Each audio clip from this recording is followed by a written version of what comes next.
जाओगे? तैयार हो? एक बार जरा जोर से बोलना, हाँ तैयार है। क्या बात है। भगवान राम के पास मैं आपको लेकर के जाता हूं। कैसे देश का काम होता है, कैसे देश की सेवा होती है, भगवान राम से सीखिए, यदि उसे भगवान मानते हो तो। भगवान राम को तो युवराज बना दिया था ना, और अगले दिन दशरथ भगवान राम को राजा बनाने वाले थे। अब मैं भगवान शब्द नहीं लगाऊंगा, राम कहूंगा केवल। राम दशरथ की आंखों का तारा है, युवराज बना दिया है। राम ने क्या देखा? अरे भाई, मेरा जन्म राजा बनने के लिए हुआ है क्या? यदि मैं यहां अयोध्या का राजा बन गया तो उन सन्यासियों का क्या होगा जो मेरा इंतजार कर रहे हैं? मालूम है, हम सब कैकेयी को गाली देते हैं, आज आपकी धारणा बदल जाएगी। राम कैकेयी को लेकर के गए चुपचाप, किसी को पता नहीं चला, किसी गुप्तचर को पता नहीं चला। राम कैकेयी को पार्क में लेकर के गए और कैकेयी के साथ चर्चा करी। उन्होंने कहा, क्यों लाया है मेरे को यहां पे? उन्होंने कहा, राम ने कहा कि यदि ब्रह्मा विष्णु महेश ये तीनों भी आ गए तो मेरे को ये राजा बनने से नहीं रोक पाएंगे। केवल मात्र तुम्हारे पास वो साधन है, तुम्हारे पास वो साधन है, तुम्हारे पास वह औषधि है, तुम्हारे पास वो हथियार है जिसका प्रयोग करके आप मुझे वन में भेज सकते हो। कैकेयी ने कहा, राम तुझको भरत से ज्यादा प्यार किया है।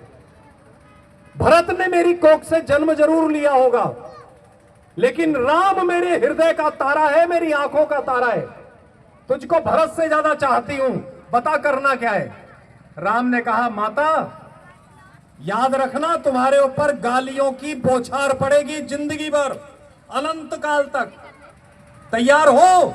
बोले हाँ तैयार हूं। बोल करना क्या है? वहां से सरस्वती को बुलाया गया। क्यों? क्योंकि नौटंकी करनी है। और राम ने कहा कैकेयी से कि यदि दशरथ को जरा सा भी डाउट हो गया कि ये नाटक चल रहा है तो भी दशरथ तैयार नहीं होंगे। मैं आप सबसे पूछता हूं, ये नारी शक्ति जो है बैठी है, हम में से कौन ऐसी है जो अपने पति की मृत्यु का कारण बनेगी?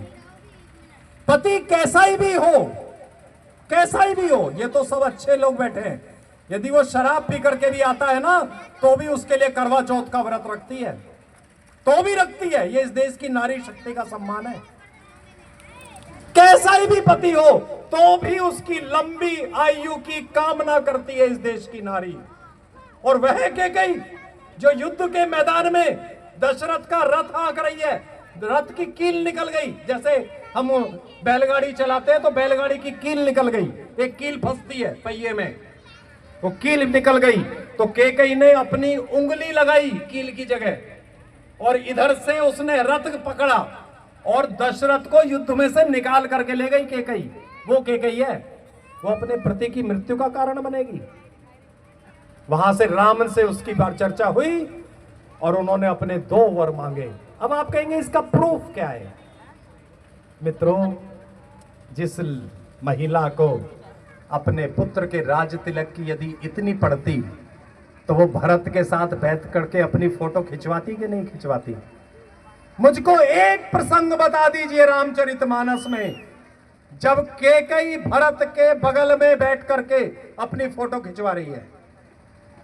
13 साल तक, 14 साल तक केवल राम से जब मिलने के लिए गई है चित्रकूट, उसके बाद में अलावा कोई प्रसंग नहीं है। कैकेयी उसी कमरे में बंद रही, इतना रही कि जाते जाते लक्ष्मण उर्मिला के कान में बोल करके गए कि ये यहां से निकलेंगी नहीं, 14 वर्ष तक तुमको इस कमरे में इनकी सेवा में रहना है। और उसका अगला प्रूफ बताता हूं। जब मेघनाथ का वध हुआ और सुलोचना राम के दरबार में राम जी के पास उनका सर मांगने के लिए जाती है मेघनाथ का, तब सुलोचना से पूछा कि तुम्हारे सतीत्व इतना जबरदस्त है, बहुत जबरदस्त सती थी वो अपने आप में, तुम्हारा इतना जबरदस्त सतीत्व है तो भी ये मेघनाथ क्यों हार गया? तो तब उर्मिला ने उत्तर दिया उर्मिला ने कहा, लड़ाई मेघनाद और लक्ष्मण में नहीं थी, लड़ाई तो मेरी चल रही थी उर्मिला के साथ। कि उसने कहा, सुलोचना ने कहा कि लड़ाई सुलोचना और उर्मिला की थी, लेकिन उर्मिला की सतीत्व का साथ मिल गया सीता का।